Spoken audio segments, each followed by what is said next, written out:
हाँ बोलिए, आपका क्या सवाल है? समाकलन 0 से पाई एक्स डी एक्स बटा 1 साइन एक्स। देख लीजिए, यही है। ठीक है, देखिए हम इनका एक सवाल लगाने वाले हैं। क्या है? समाकलन 0 से पाई एक्स डी एक्स बटे 1 प्लस साइन एक्स। ठीक है, सबसे पहले हम इसको किसके बराबर मान लेंगे? आई के। और इस समीकरण कितना हो जाएगा? 1। कोई दिक्कत? रिकॉर्ड हो रहा है अच्छे से? देखिए, खड़ा होकर देख लीजिए, ये आ रहा है कि नहीं ये? ठीक है, देख लीजिए, सम आई बराबर 0 से पाई एक्स डी एक्स। ठीक है, कोई दिक्कत? ये समीकरण कितना हो गया? 1 हो गया। ठीक है ना, ध्यान दीजिएगा। अब हम लगाएंगे प्रगुण कौन? P4। प्रगुण P4 क्या है बताइए? समाकलन 0 से एफ एक्स डी एक्स बराबर समाकलन 0 से F A minus x D x. कोई दिक्कत? कोई दिक्कत आपको? ठीक है ना। अब देखिए, ध्यान दीजिएगा, रेडी है ना? आई बराबर समाकलन 0 से क्या है? पाई एक्स डी एक्स। तो एक्स की जगह क्या रखना है हमें? देख के बताइए। पाई माइनस एक्स बटे 1 प्लस साइन, यहाँ क्या रखेंगे? Pi minus x. देखिए, जहां एक्स है उसकी जगह लगाया गया कि नहीं? Pi minus x D x हो जाएगा। कोई दिक्कत? अब आगे थोड़ा सा करते हैं। आई बराबर समाकलन 0 से पाई, यहाँ हो जाएगा पाई माइनस एक्स बटे 1 प्लस, अच्छा साइन 180 माइनस थीटा बराबर क्या होता है? साइन थीटा ही होता है। देखिए, समझने की कोशिश करिए। चतुर्थांश हो गया। ठीक है, ये चतुर्थांश हो गया। ये पहला चतुर्थांश होता है। कौन सा है? पहला। अब पहला चतुर्थांश में ध्यान दीजिएगा, वैल्यू कितना? 0 से कितना होता है? Pi by 2। दूसरे में पाई बाई 2 से कितना होता है? पाई। तीसरे में हाँ पाई बाई 2 में देखिए, एक चतुर्थांश पाई बाई 2 का होता है। तो पाई बाई 2 पाई में अगर आप पाई बाई 2 जोड़ेंगे तो कितना होगा?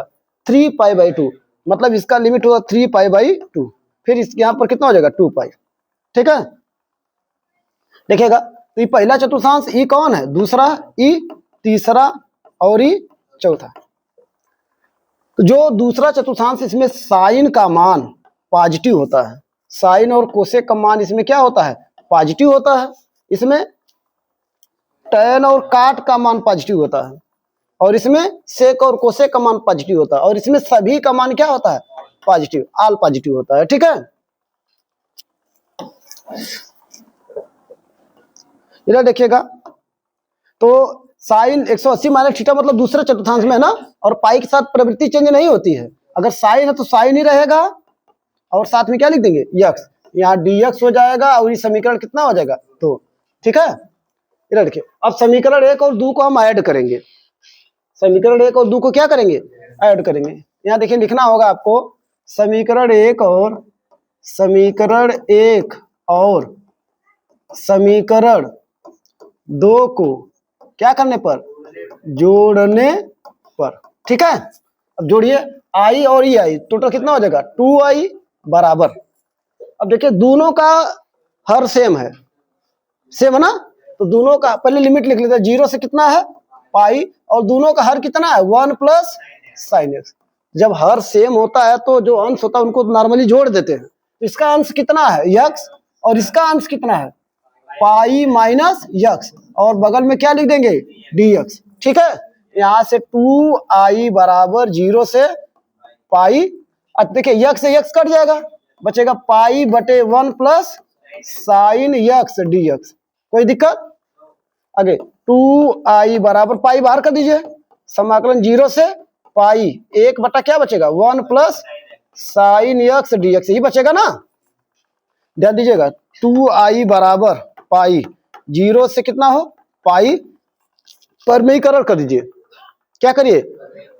मतलब इसके अपोजिट चिन्ह से ऊपर नीचे, हाँ इसे कहा जाता है हर का परमेयीकरण कर रहे हैं। ठीक है, तो क्या होगा? 1 बटे 1 प्लस साइन एक्स, यही ना। किसे गुणा करेंगे?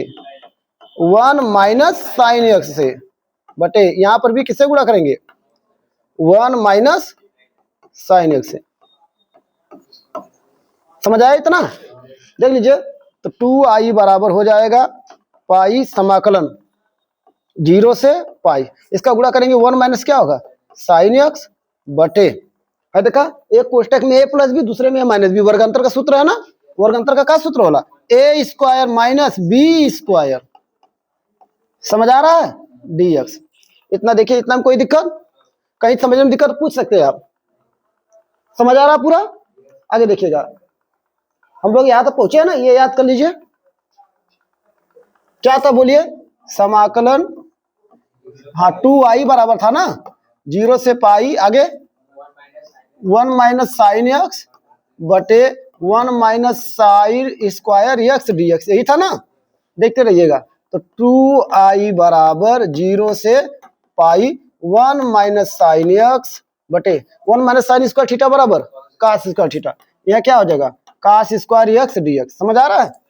यहाँ से 2i बराबर 0 से पाई 1 माइनस साइन एक्स, अच्छा इसको अलग अलग बटा कर दीजिए दोनों को, इसमें दो अंश में दो है ना, तो एक बार लिख सकते हैं 1 बटा कास स्क्वायर एक्स, फिर माइनस एक बार क्या लिख सकते हैं, साइन एक्स, साइन एक्स बटे कास स्क्वायर एक्स, लिख सकते हैं कि नहीं। समाकलन का देखिए ये बेसिक रूल, अगर अंश ये जो हर अकेला है पहले उनको अलग अलग बटा कर दिया करिए।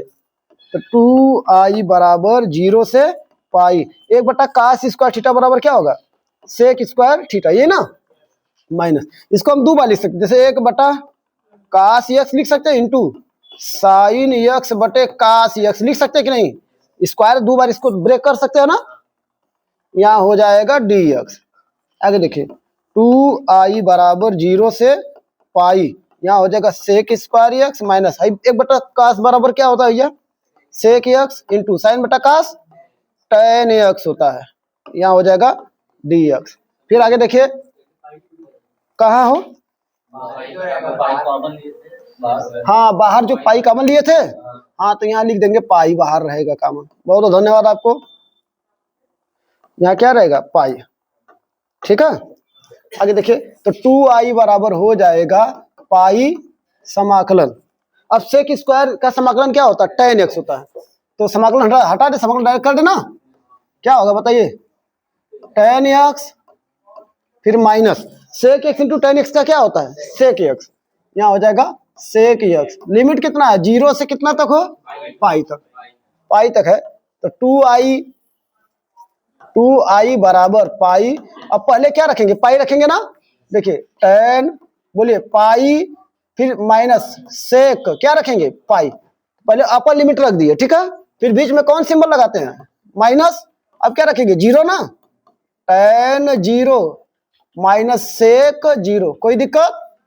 आगे देखिएगा, ध्यान दीजिएगा, 2i बराबर पाई, tan पाई का मान कितना होता है, देखिए tan पाई का मतलब हो गया, हाँ tan 90 प्लस 90 बराबर काट 90 आएगा, और काट 90 का मान 0 होता है, ठीक है। यहाँ देखिए इसका मान हो जाएगा 0 माइनस सेक पाई का मान -1 होता है, सेक पाई का मान कितना होता है -1, फिर माइनस tan 0 का मान 0, फिर माइनस सेक 0 का मान 1 होता है, ठीक है। आगे देखिएगा, तो 2i बराबर पाई हो गया, अरे देखिए माइनस माइनस क्या हो जाएगा प्लस, आई माइनस क्या हो जाएगा प्लस, ये ना, तो 2i बराबर पाई गुणे क्या होगा 2, 2 से 2 कट जाएगा, i बराबर आ जाएगा कितना पाई, इसका समाकलन क्या हो जाएगा पाई, कोई दिक्कत, ठीक है, बंद कर दीजिए इसको।